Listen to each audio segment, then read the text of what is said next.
Up with KREM begins now.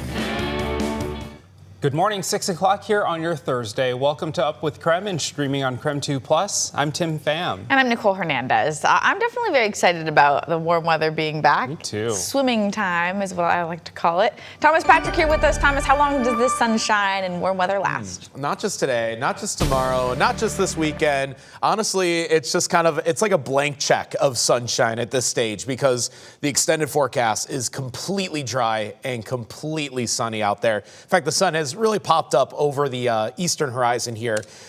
Excuse me, there's a little frog in my throat.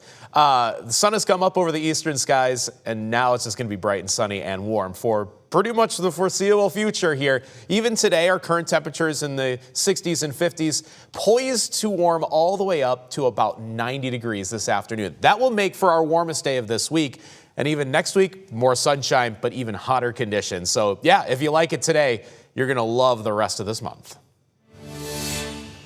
Quick live look at I-90 in Pines this morning. Things looking very smooth in terms of traffic. We are not seeing any major backups or crashes right now, not only just here at I-90 in Pines, but across the entirety of I-90 and some of our other major highways and roads as well. We'll keep you updated on weather and traffic every 30 minutes here on Up with KREM. A heads up for drivers in downtown Spokane. Westbound Sprague Avenue will be down to one lane between Bernard Street and Washington Street for a water line repair. The city is not giving many details about the repair or how long it will last. We'll keep an eye on it and let you know when the lanes open back up.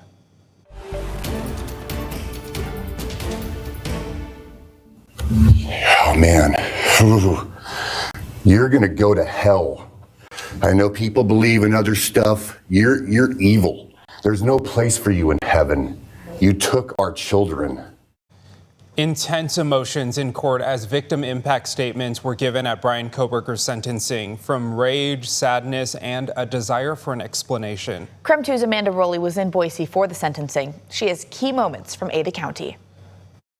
This hearing was unlike any other in this case so far. This was the chance for the families of the 4 victims to finally confront Cobberger, and they did not hold back. They poured their hearts out in the courtroom. And for the first time, we heard from the 2 surviving roommates about their deep emotional trauma and their determination to live life to the fullest to honor their friends. Here's some of those remarks. Your patterns are predictable. Your motives are shallow. You are not profound. You're pathetic. You aren't special or deep, not mysterious or exceptional. Don't ever get it twisted again. Speaking today is to help me find some sort of justice for them. And I will never let him take that from me. He may have taken so much from me, but he will never get to take my voice. He will never take the memories I had with him. It helps us to know that he is in heaven now, freed from the trials of this earth. We, however, continue to live on without the grace and support of her presence. The world's watching because of the kids, not because of you. Nobody cares about you. You're not worth the time, the effort to be remembered. During the entire sentencing, Bryan Kohberger kept a blank stare. He looked at the families as they read their statements, but showed no emotion. While we now know who committed the murder of 4 young lives taken too soon, we still may never know why. In a press conference following the hearing, investigators say they found no evidence pointing to Cobberger's motive. We had every resource possible, and we worked that tirelessly.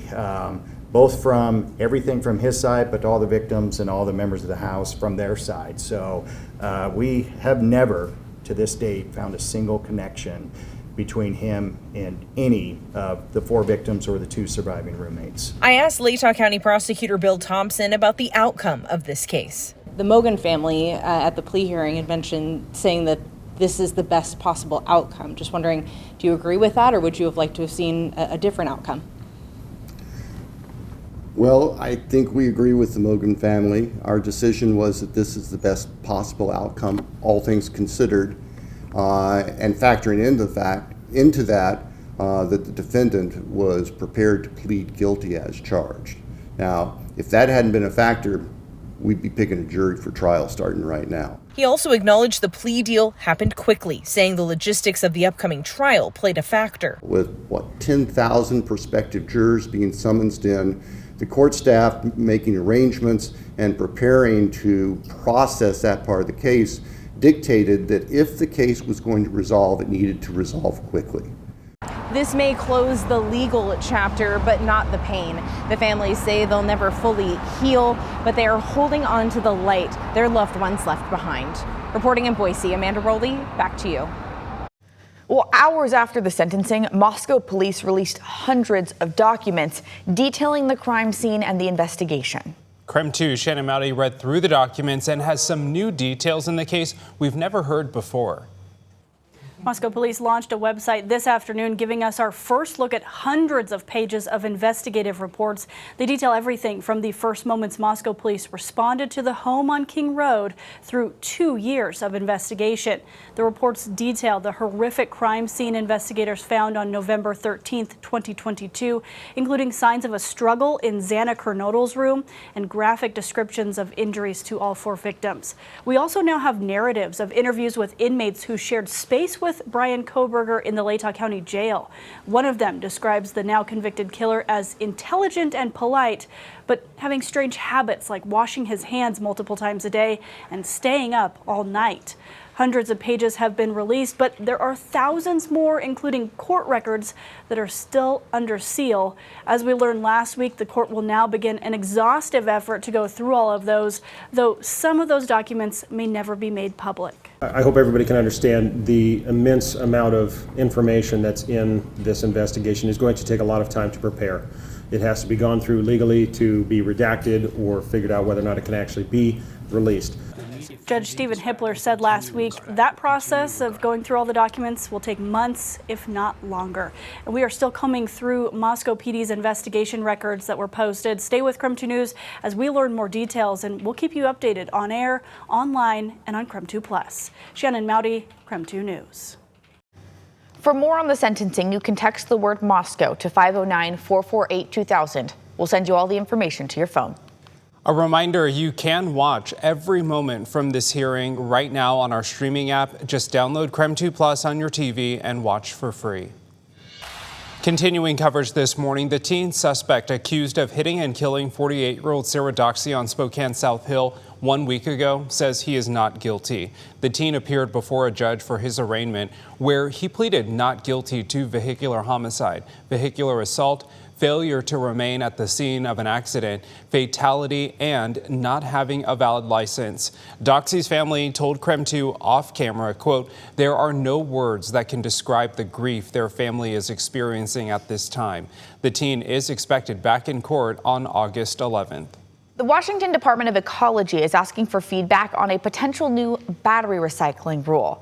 Right now, they encourage battery recycling, but it's not required. The new rule would make it so battery companies would have to offer recycling services, even for AA and AAA batteries, button batteries, and rechargeable batteries. The point is to make sure people have more consistent ways to properly get rid of their batteries. If you want to give feedback, you can go to the Department of Ecology's website. It's Miracle Coffee Day all across Spokane. So that means if you buy a drink from any local Dutch Bros, you'll be making a contribution to the Children's Miracle Network. KREM 2's Brandon T. Jones live this morning, obviously with a friend at Well. Brandon, what are you ordering? Oh, 16-ounce hot vanilla latte, almond milk, cinnamon powder, preferably steamed in. That's always my to-go order. But I've got Mary Hollingsworth with the Children's Miracle Network here with us today, and I always enjoy having a conversation with you because, again, you do great stuff here in the community, and it's always a fun time when we're talking about some coffee in the morning. So how are you doing today? I'm doing great. It's such an exciting day. Dutch Bros, New American Credit Union, again, teaming up to support our children. Exactly, and that's what it's all about. And we've been talking with some of the bro-ristas over here. We've got Riley. Come on, you know, we just peek your head out the window really quick. Say hi. Say what's up to the camera. Say hi, Mom. Hi, Mom. That's right, Riley. They're doing great work inside of here, and we appreciate them. Again, awesome coffee we've got this morning. For you, Mary, This is such an impactful day too, though, because it's really cool. You don't have to do anything except for get your beverage. Right, they've really made it easy. So just come through any drink today, $1, numerical give $1 to every drink sold at Dutch Bros across our region to Sacred Heart Children's Hospital. And let's talk about Sacred Heart for a little bit. What's that partnership with you all and the hospital? Yeah, so Children's Miracle Network, or Sacred Heart Children's Hospital, is our region's Children's Miracle Network member hospital, which means anytime you support a Children's Miracle Network partner, 100% of those donations come to Sacred Heart Children's Hospital to support the patients and families that we serve. So it could be anything from specialized medical equipment to advanced training for caregivers to art therapy and music therapy and those things that really make a children's hospital and make the best possible experience for patients and families when they're in the hospital. Yes, ma'am. Well, Mary, we appreciate you. We appreciate what the CMN does. And again, come out to Dutch Bros this morning, any Dutch Bros in the Spokane area, and you're going to be making a contribution just by getting you a coffee, a Zip Fizz, whatever all these other drinks are called. Again, you'll be helping out. So thanks again, Mary, and we'll toss it back to you in the studio. Always not a bad way to start your day, especially if you are helping a very, very worthy cause. Thank you for that, Brandon. Today, though, a bit hotter outside. Maybe make that coffee iced.